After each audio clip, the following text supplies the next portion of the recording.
ॐ नमः सिद्धेभ्यः।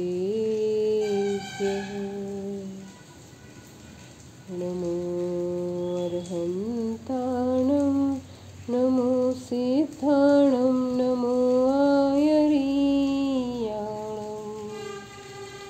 नमो वज्रायाणं नमो लोहे सवसाहुणं।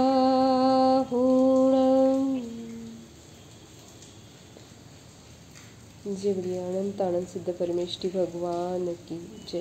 पंच परमेष्टि भगवान की जय। सिद्धांत शास्त्र की जय। जिनवाणी माता की जय। ये ससुरासुरमनुसिन् वन्दितं धोदगायिकममलं प्रणमामि वर्धमानं तीर्थं धम्मसकतारं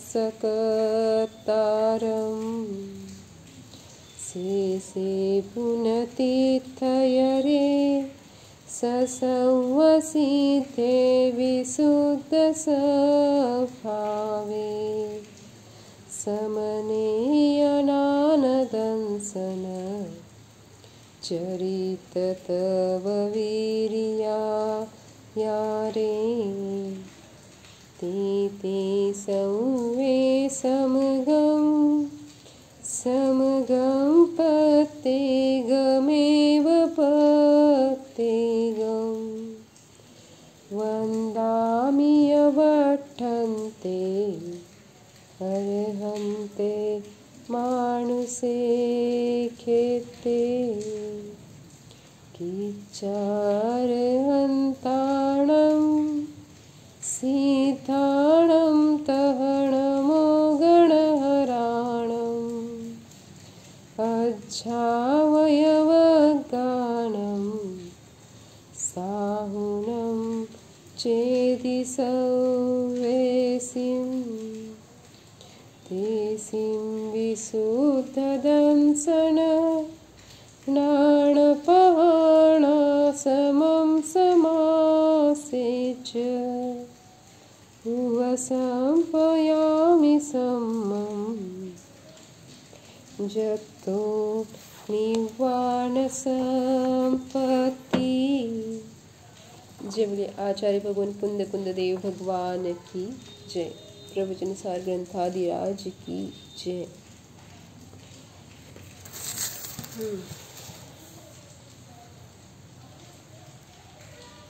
काल आपण 27वी गाथा बघितली, ज्याच्यामध्ये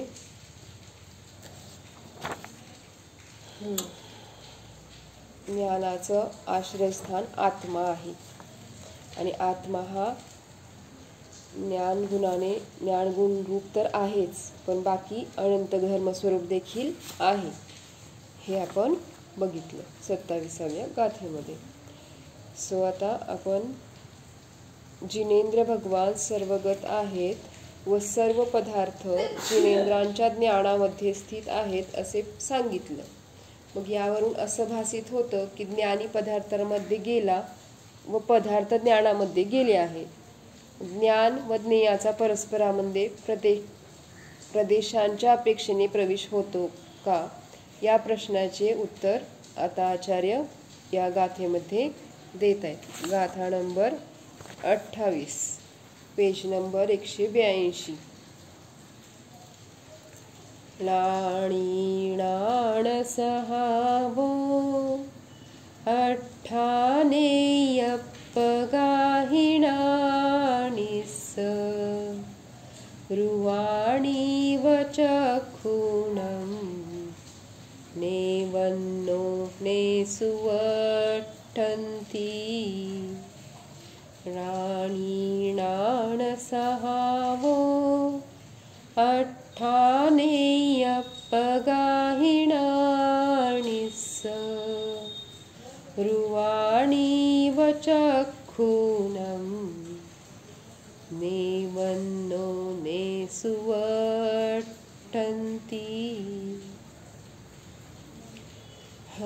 अन्वय काय सांगितलं? लाणी म्हणजे ज्ञानी अर्थात आत्मा. णान सहावं ज्ञान स्वभावी आहे. ही अठ्ठा म्हणजे पदार्थ. णानी स आत्म्याचे नेयपगा नेयस्वरूप आहेत. रूवानी व चक्षुनम म्हणजे ज्याप्रमाणे रूप डोळ्याचे दृश्य मात्र आहे. रूवानी म्हणजे रूप जसं चक्षुने अर्थात डोळ्याने बघितलं जातं त्याप्रमाणे अन्योन्येषु ज्ञान व पदार्थ परस्परांमध्ये नेववठन्ति प्रविष्ट होत नाहीत, वसत नाहीत. ज्ञान व ज्ञेयाचा स्वभाव भिन्न भिन्न असल्यामुळे ते एकमेकांमध्ये प्रवेश करीत नाहीत. मग या गाथेचे तात्पर्य असे आहे. ज्ञानी ज्ञान स्वभावी आहे. एक वस्तू अन्य वस्तूपासून स्वभावभेदामुळे वेगळी केली जाते. ज्याप्रमाणे दूध व पाणी एकमेकांमध्ये मिसळले तरी सुद्धा दूध आपल्या स्वभावाने भिन्न आहे व पाणी आपल्या स्वभावाने भिन्न आहे. मिश्रित अवस्थेमध्ये दुधाने आपला स्निग्ध मधुर श्वेत स्वभाव सोडला नाही व पाण्याने आपला स्वभाव सोडला नाही. ज्ञानामध्ये संपूर्ण विश्व जरी झळकले तरी त्याने आपला ज्ञान स्वभाव सोडला नाही. ज्ञानी सदैव ज्ञान स्वभाव रूपच आहे. जाणणे हाच ज्ञानाचा स्वभाव आहे. आत्मा ज्ञान स्वभावी आहे हे अस्थिरूपाने कथन आहे. मग यामध्ये अन्य अनंत द्रव्यांच्या स्वभावाची नास्ती आहे. अर्थात आत्मा शरीरादी ज्ञेय पदार्थ स्वरूप नाही. आत्मा वर्ण गंध रस स्पर्श रूप नाही. आत्मा राग द्वेष मोह भाव रूप नाही. तिन्ही काळामध्ये स्वभावाचा कधी अभाव होत नाही. मी ज्ञान स्वभावी आहे हे जाणले तर सर्व दुःख संपले. अज्ञानी जीव स्वतःला ज्ञान स्वरूप न अनुभवता स्त्री पुत्र मित्रादी रूप शरीर रूप राग द्वेष मोहादी रूप अनुभवतो आणि त्यामुळं आकुलित होऊन दुःखी होतो. कारण परवस्तू तर याची कधीही होऊ शकत नाही. याची म्हणजे जीवाची. परवस्तूचे परिणाम सुद्धा जीवाच्या अधीन नाही. प्रत्येक वस्तू ज्याच्या त्याच्या परिणामानुसार परिणमत असते. कोणत्याही अन्य वस्तूचे परिणमन माझ्या हातात नाहीच. मी फक्त ज्ञान स्वभावी आत्मा आहे.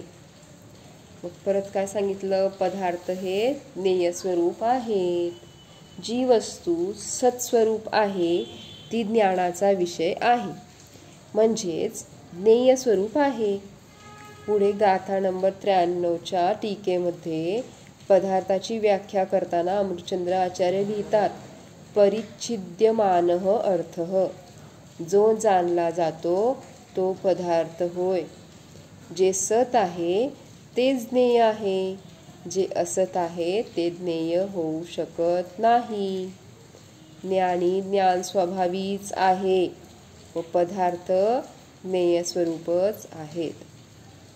ज्ञानीचा पदार्थामध्ये व पदार्थाचा ज्ञानीमध्ये अत्यंत अभाव असल्यामुळे कोणी कोणामध्ये प्रवेश करीत नाहीत.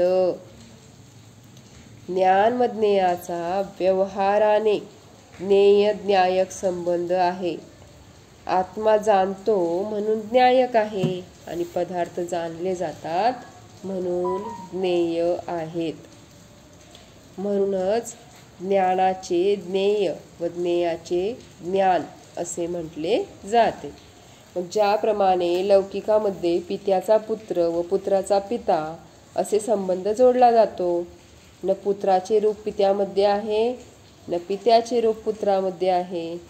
एखाद्याला विचारले की पिता अगोदर आहे की पुत्र अगोदर आहे, मग कोणी म्हणेल की पिता अगोदर आहे कारण त्याचा जन्म पूर्वी झाला आहे. तो वयाने मोठा आहे.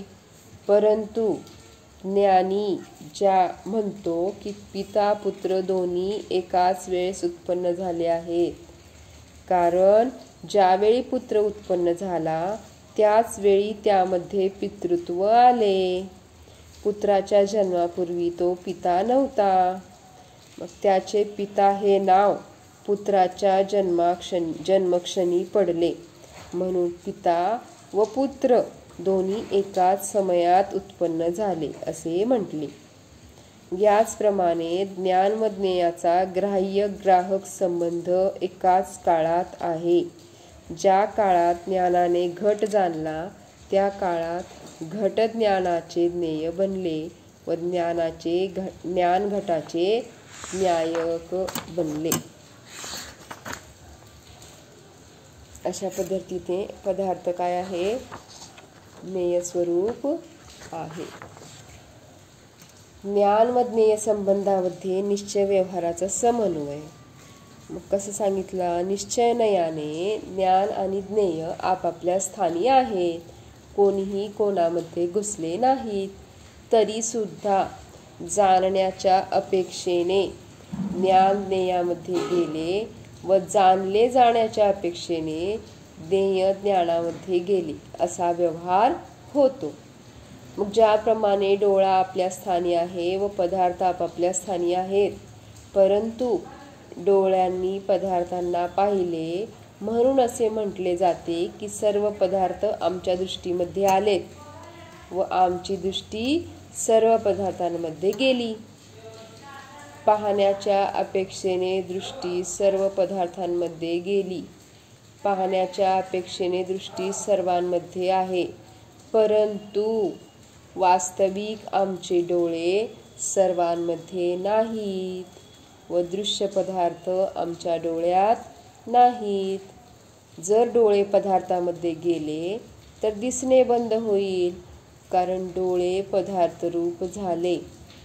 पदार्थ डोळ्यामध्ये घुसले तर अग्नीला पाहताना डोळे जळून जातील, बर्फाला पाहताना डोळे थंडगार होतील, पण तसे तर होताना दिसत नाही. म्हणून डोळा पदार्थामध्ये व पदार्थ डोळ्यामध्ये न घुसता पाहण्याची क्रिया होते.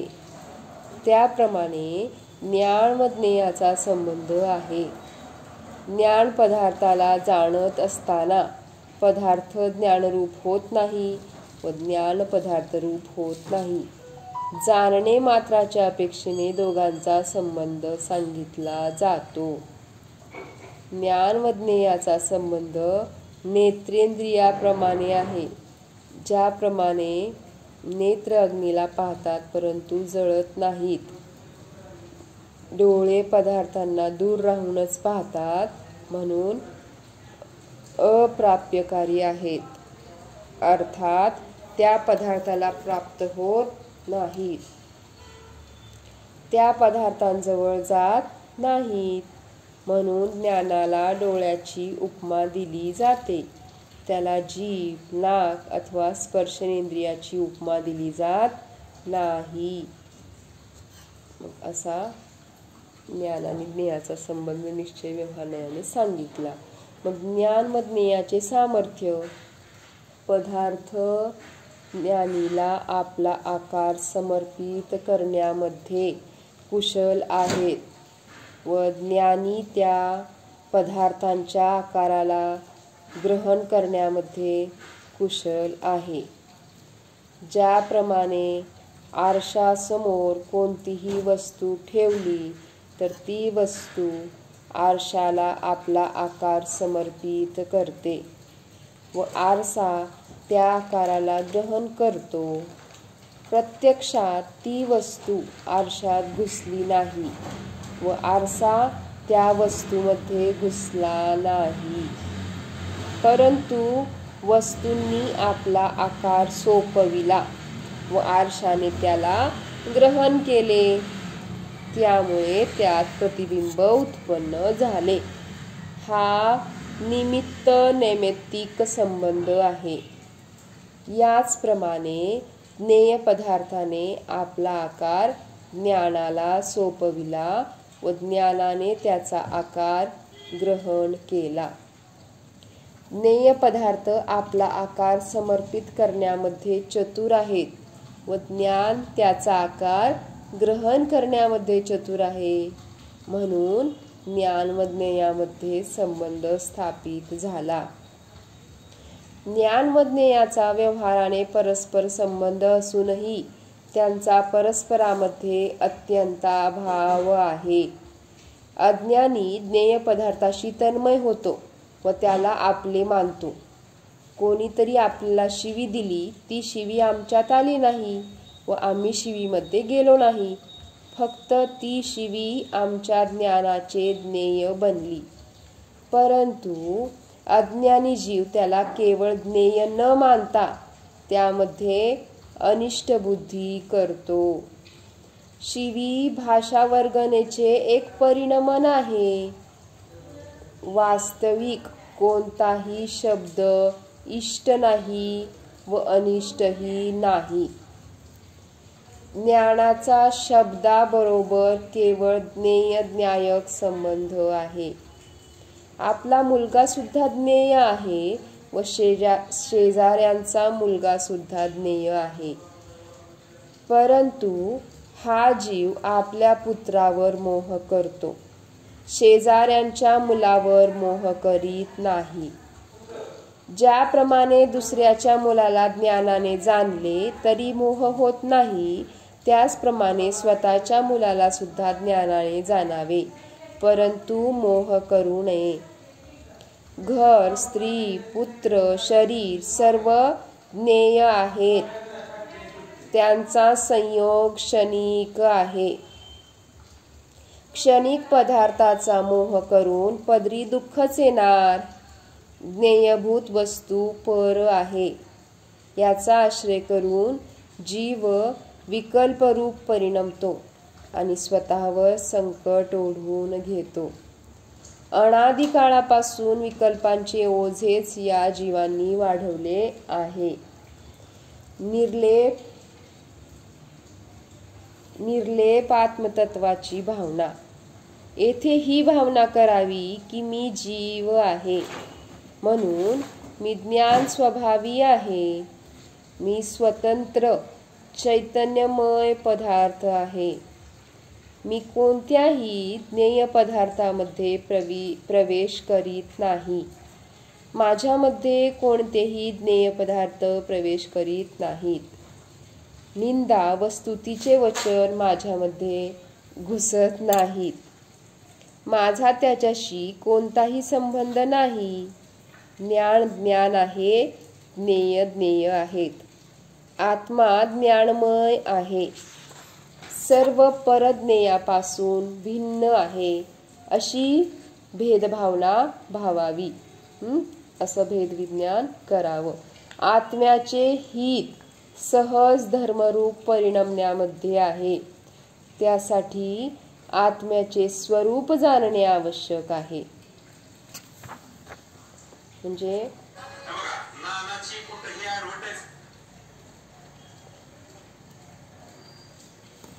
म्हणजे काय सांगितलं इथं आपण भावना करायची आहे, म्हणजे की भावभासन करायचे की मी या सर्व ज्ञेयापासून अत्यंत भिन्न आहे. ज्ञेय पदार्थांना मी फक्त जाणतो आहे, मी जाणणारा मात्रच आहे. हे आपण ह्याच्यामध्ये भावभासन करायला आचार्यांनी सांगितलेलं आहे. की निर्लेप असा मी आत्मा कसा आहे, निर्लेप आहे, कोणताही लेप न चढणारा. लेप ज्ञेयांमध्ये न अडकणारा. कारण ज्ञेय कसे आहेत, फक्त जाणण्या हे जे आहेत ते क्षणिक आहेत. त्यामुळे त्याच्यामध्ये मोह करू नका असं आचार्य इथे आपल्याला सांगतायत. की ज्ञानाचा आणि ज्ञेयाचा फक्त निमित्त नैमित्तिक संबंध आहे.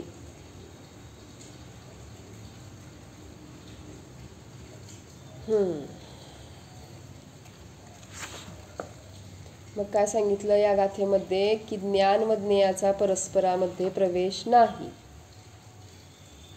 असं सांगितलं. ते कसे आहेत? भिन्न आहेत, स्वतंत्र आहेत.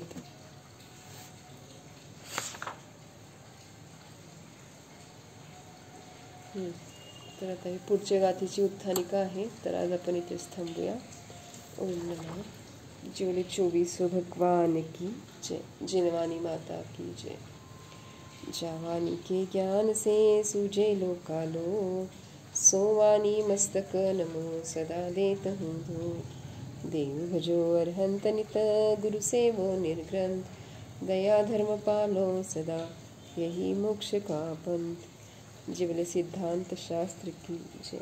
सावधान.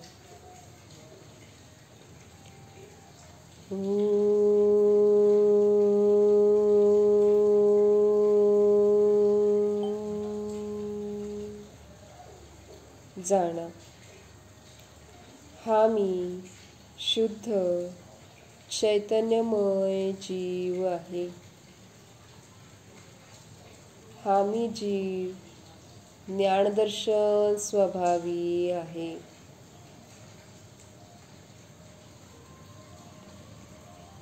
हा मी जीवद्रव्य स्वतंत्र स्वाधीन स्वरूपी आहे.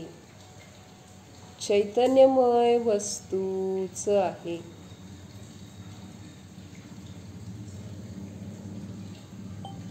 हा मी जीव सर्व ज्ञेयांना जाणणारा मात्र आहे.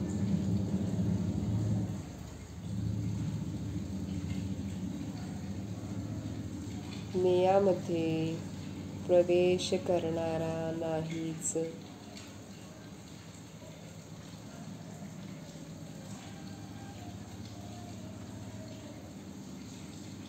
मी सर्व ज्ञेयांना जानन जानन रूपाने जाणतो मात्र आहे.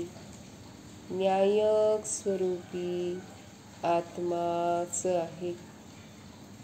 पक्क करा.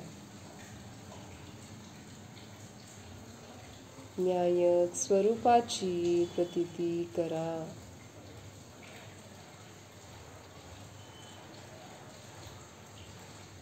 न्यायक स्वरूप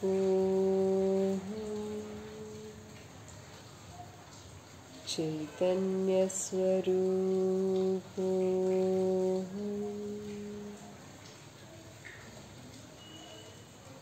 सहजानंद स्वरूप सच्चिदानंद स्वरूप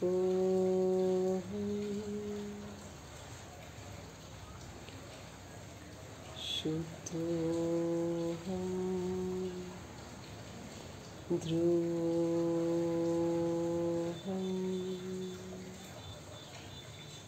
जीवोहम.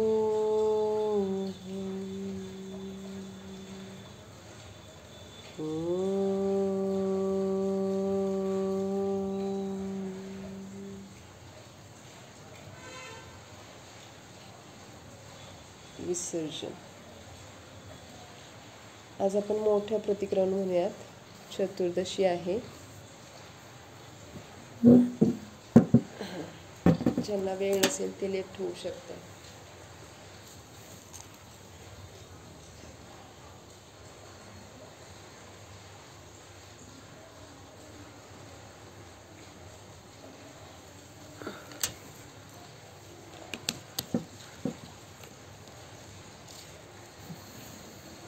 ह्याची PDF मी ग्रुपवर शेअर केलेली आहे, ते बघू शकता.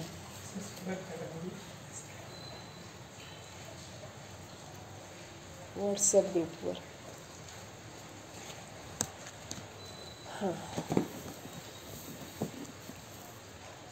हे जिनेंद्र देव, हे देवादिदेव, हे वीतरागी सर्वज्ञ, हितोपदेशी अरहंत प्रभु, मैं पापों के प्रक्षालन के लिए, पापों से मुक्त होने के लिए, आत्म उत्थान के लिए, आत्म जागरण के लिए प्रतिक्रमण करती हूँ. समता में सर्वभूतेषु संयमा शुभ भावना आर्तरौद्र परित्यागस्तर्थि प्रतिक्रमणं मतम्। सब जीवों पर साम्य भाव धारण करके शुभ भावना पूर्वक संयम पालते हुए आर्त रौद्र ध्यान का त्याग प्रतिक्रमण है।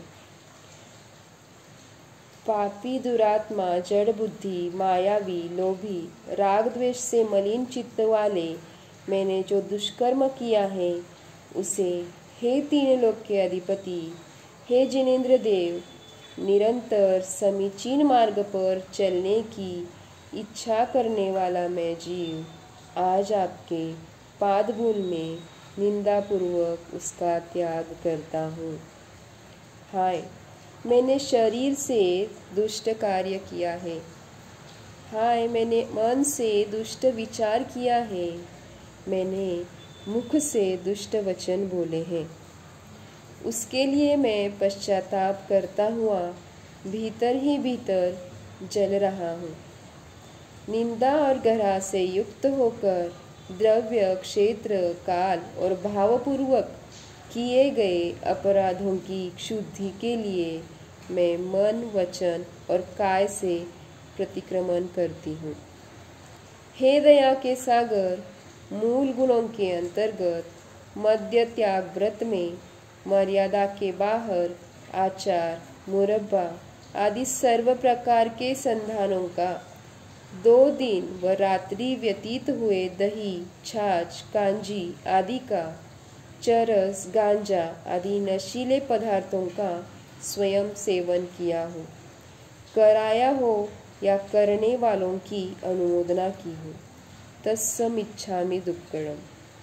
हे करुणा के सागर मूल गुणों के अंतर्गत मांस त्याग व्रत में चमड़े के बेल्ट पर्स जूता चप्पल घड़ी का पट्टा आदि का स्पर्श हो गया हो, चमड़े से आच्छादित अथवा स्पर्शित हिंग घी तेल जल आदि का अशोधित भोजन का जिसमें त्रस जीवों का संदेह हो ऐसे भोजन का बिना छाना हुआ अथवा विधि पूर्वक दोहरे छन्ने से नहीं छाना गया घी दूध तेल जल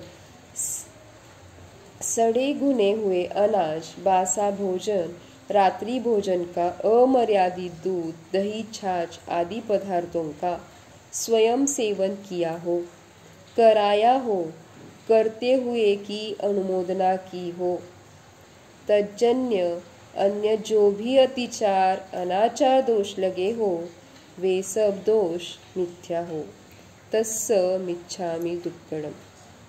हे परमपिता परमात्मा मूल गुणों के अंतर्गत मधु त्याग व्रत में मैंने औषधि के निमित्त मधु का फूलों के रसों का गुलकंद आदि का स्वयं सेवन किया हो, करते हुए की अनुमोदना की हो, तज्जन्य अन्य जो भी अतिचार अनाचार दोष लगे हो वे सब दोष मिथ्या हो, तत्समिच्छामि दुक्कडम। हे नित्य निरंजन देव मूल गुणों के अंतर्गत जीव दया व्रत पालन में प्रमाद किया हो, अज्ञान रखा हो, अंगोपांग छेदन किया हो, कराया हो या करते हुए की अनुमोदना की हो, तज्जन्य जो भी दोष लगे हो वे सब दोष मिथ्या हो, तिस्समिच्छामि दुक्कडम। जुआ मांस मदिरा शिकार वेश्यागमन चोरी और परस्त्री गमन इन सप्त व्यसन सेवन में जो भी पाप लगे हो तत्समिच्छामि दुक्कडम।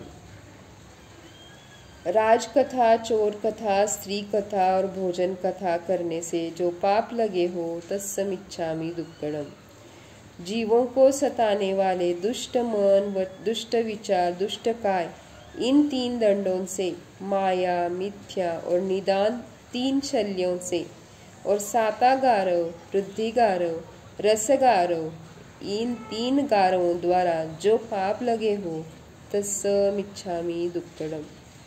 अहिंसानुव्रत का पालन करते हुए जीवों को मारा हो बांधा हो अंगोपांग छेदे हो, अधिक बोझ लादा हो, अन्नपान का निरोध किया हो, इत्यादि अनेक दोषों की कृतकारित अनुमोदन की हो, तत्समिच्छामि दुक्कडम। सत्यानुव्रत का पालन करते हुए मिथ्या उपदेश देने का, एकांत में कही हुई बात का प्रकट कर देने से, झूठा लेख लिखने से तथा किसी की इंगित चेष्टा से अभिप्राय समझकर भेद प्रकट कर देने से जो दोष मन वचन काय कृत अनुमोदना से लगे हो, वे सब दोष मिथ्या हो, तत्समिच्छामि दुक्कडम।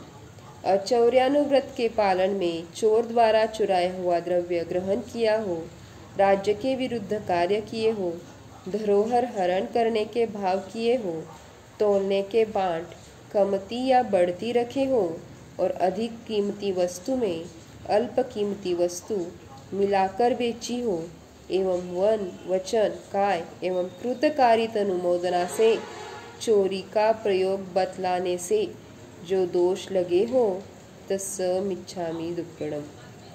ब्रह्मचर्यानुव्रत पालन करने में व्याभिचारिणी स्त्री पुरुष के साथ आने जाने या लेन देन का व्यवहार रखा हो, काम सेवन के अंगों को छोड़कर दूसरे अंगों से कुचेष्टाएं की हो, काम के तीव्र वेग से विभत्स विचार बने हो और मन वचन काय और कृतकारित अनुमोदना से अन्य जनों के पुत्र पुत्रियों का विवाह किया हो, कराया हो, अनुमोदना की हो, इस प्रकार जो भी दोष लगे हो, वे सब दोष मिथ्या हो, तत्समिच्छामि दुक्कडम। परिग्रह परिमाण व्रत में मन वचन काय एवं कृतकारित अनुमोदना से जमीन और मकान आदि के प्रमाण का उल्लंघन किया हो, गाय बैल आदि धन अनाज धान्य दासी दास चांदी सोना वस्त्र एवं बर्तन आदि के प्रमाण का उल्लंघन किया हो, तो तज्जन्य जो भी दोष लगे हो, तत्समिच्छामि दुक्कडम। नमोकार मंत्र वेळा।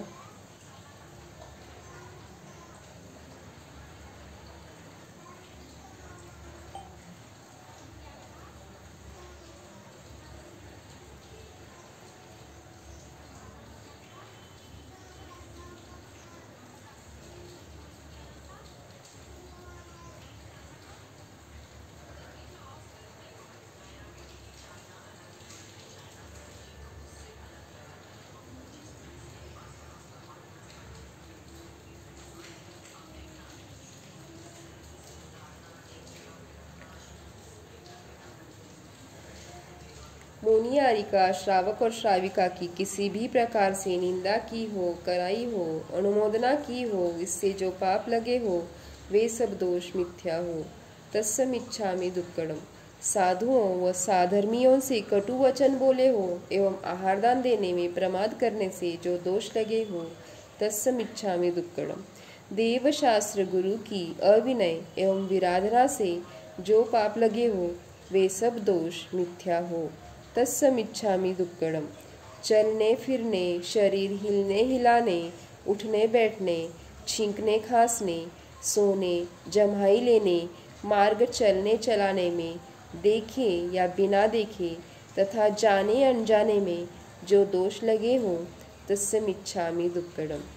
किसी भी जीव को मैंने दबा दिया हो, कुचल दिया हो, भयभीत कर दिया हो, त्रास दिया हो, वेदना पहुंचाई हो, छेदन भेदन कर दिया हो, अन्य किसी प्रकार से पीड़ा पहुंचाई हो, जाने अनजाने में और जो भी दोष लगे हो, तत्समिच्छामि दुक्कडम।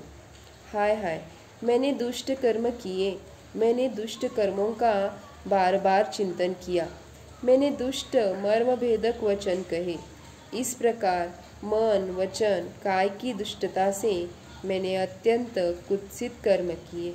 उन रूप कर्मों का मुझे अत्यंत पश्चाताप है। हे प्रभु, मेरा किसी के साथ राग नहीं, द्वेष नहीं, बैर नहीं है, अपितु सर्व जीवों के प्रति उत्तम क्षमा भाव है एवं मैत्री भाव है।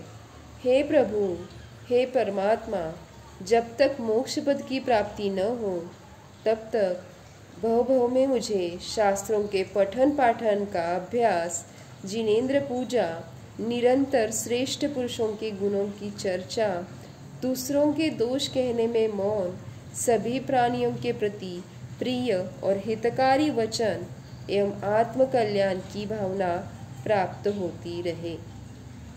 हे जिनेंद्र, मुझे जब तक मोक्ष की प्राप्ति न हो तब तक आपके चरण मेरे हृदय में और मेरा हृदय आपके चरणों में लीन रहे। हे भगवान, मेरे दुखों का क्षय हो, कर्मों का क्षय हो, रत्नत्रय की प्राप्ति हो, शुभ गति हो, सम्यक दर्शन की प्राप्ति हो, समाधि मरण हो और जिनेंद्र देव के गुणों की प्राप्ति हो। ऐसी मेरी भावना है, ऐसी मेरी भावना है, ऐसी मेरी भावना है। जी बोले पंचपरमेष्टि भगवान की जय। नमस्कार मंत्र।